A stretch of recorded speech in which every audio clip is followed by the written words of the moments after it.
किसी ने बड़े कमाल की बात कही है कि इंसान तो बोलकर निकल जाता है, लेकिन सामने वाले इंसान को उस बात से निकलने में कई साल लग जाते हैं। नमस्ते दोस्तों, माय एफएम से मैं हूं आरजे कार्तिक। एक बड़ी छोटी सी कहानी और ये सच्ची घटना है। टीएन शेषन साहब, जो कि हमारे देश के मुख्य चुनाव आयुक्त रहे, उन्होंने अपनी आत्मकथा में लिखा था कि एक बार मैं मसूरी छुट्टियां मनाने के लिए जा रहा था अपने परिवार के साथ में, और उत्तर प्रदेश से होकर के हम निकल रहे थे। जब हम जा रहे थे तो उत्तर प्रदेश में सड़क किनारे एक पेड़ पर बया का घोंसला मेरी पत्नी ने देखा और कार रोकने के लिए कहा।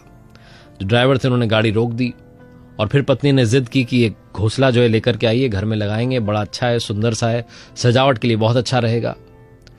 जो मेरे ड्राइवर थे, सिक्योरिटी गार्ड थे, उनसे हमने कहा कि जाओ जाकर के वो घोंसला लेकर के आओ। दोनों गए। जब वो गए तो उन्हें लगा कि ये तो बड़ी ऊंचाई पर लगा हुआ है, इसको कैसे उतारा जाए। तो वहीं पर एक लड़का जो था भेड़ बकरी चरा रहा था, उसको बुलाकर आवाज दी कि इधर आओ, इसको उतार दो, तुम्हें 10 रुपए देंगे। उसने कहा मैं नहीं उतार सकता, और ऐसा बोल के वापस चला गया, भेड़ बकरी चराने लगा। टीएन शेषन साहब कहते हैं कि बहुत देर हो गई, वो आए नहीं। तो मैंने पूछा क्या हुआ, तो उन्होंने कहा वो मदद नहीं कर रहा है लड़का। हमने कहा एक बार और बात करो, पैसे थोड़े बढ़ा दो। तो उसको बुलाया, उसे कहा 50 रुपए मिलेंगे, उतार दो एक घोंसला। उसने कहा नहीं मैं उतारूंगा नहीं, वापस चला गया। अब की बार टीएन शेषन साहब कहते हैं कि मैं खुद चला गया और मैंने कहा भाई इधर आओ, तुम्हें पता नहीं मैं कौन हूं, सजा भी मिल सकती है, तुम्हें दंड भी मिल सकता है, 100 रुपए लो, उतार दो। उस लड़के ने कहा आप चाहे जो कर लो, मैं ये घोंसला नहीं उतारूंगा। वो लड़का अपने काम में मशगूल था। फिर हमने कहा अपने सिक्योरिटी गार्ड से और ड्राइवर से कि एक बार बुलाकर लाओ, थोड़ी सी बात करनी है उससे।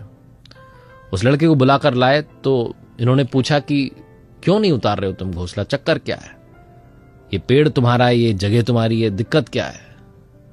उस बच्चे ने जो कहा वो सुनिएगा। उसने कहा कि साहब मैं घोंसला नहीं उतार सकता, चाहे आप मुझे 1000 रुपए दे दें, क्योंकि इस घोंसले में चिड़िया के बच्चे हैं और शाम में वो चिड़िया जब लौट कर आएगी और अपने बच्चों को नहीं पाएगी तो उस पर क्या बीतेगी। साहब मैं हर उस दर्द को समझता हूं जो जीवन में चल रहा है। टीएन शेषन साहब कहते हैं कि मैं आईएएस बन गया, इतना बड़ा पद मुझे मिल गया, जीवन की हर चीज मिल गई, सुख सुविधाएं मिल गई, लेकिन उस रात को घर जाकर के सोचता रहा कि मैंने कितना बड़ा पाप करने की तैयारी कर ली थी। सिर्फ पत्नी की एक जिद जो है उसे मनवाने के लिए क्या करने जा रहा था, और इतनी सी समझ एक आईएएस अधिकारी में नहीं आ पाई जो कि अनपढ़ बच्चे में है, जो सड़क किनारे भेड़ बकरियां चरा रहा है। जीवन में संस्कार बहुत ज्यादा मैटर करते हैं। आप चाहे जितनी पढ़ाई कर लें, चाहे जितने बड़े पद पर चले जाएं, चाहे जितने अमीर बन जाएं, अगर आपके अंदर वो मानवता का गुण नहीं है, वो सोच नहीं है, वो दृष्टि नहीं है, तो आपके जीवन में बहुत सारी कमियां रह जाती हैं। इसीलिए मैंने कहा कि इंसान तो बोलकर चला जाता है और सामने वाले को उससे निकलने में कई साल लग जाते हैं। इसलिए वाणी से आप किसी को कोई चोट ना पहुंचाए, आपके एक्शन से किसी को चोट ना पहुंचे, आपके व्यवहार से किसी को चोट ना पहुंचे, ये ध्यान रखिएगा और ह्यूमैनिटी को अपने अंदर जगा कर रखिएगा।